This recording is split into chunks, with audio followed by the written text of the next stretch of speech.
If you want to hide apps on home screen and app drawer on Samsung Galaxy A57, first of all, we need to open settings. Over here in settings, you want to scroll down a little bit and then proceed to home screen.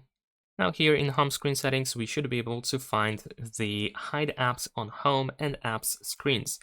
And then in here, we can choose apps that should be hidden.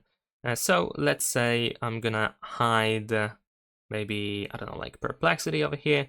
We can also choose like the messages app over here and we can tap on done. And now if I try to find them anywhere, they are gone. They will not be displayed.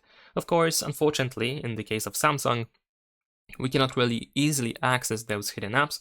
You can do so by, for example, going to the list of apps. So if you open settings and then go to apps, then in here you can actually still find them, but of course you need to know where to find them and what you're looking for, but I assume you know. So if you tap on any of these hidden apps, then you should be able to find the open button. So since I have Perplexity now hidden, I can still find it here on this list of apps and I can open it without any issues whatsoever. And that is pretty much it. Leave a like and subscribe.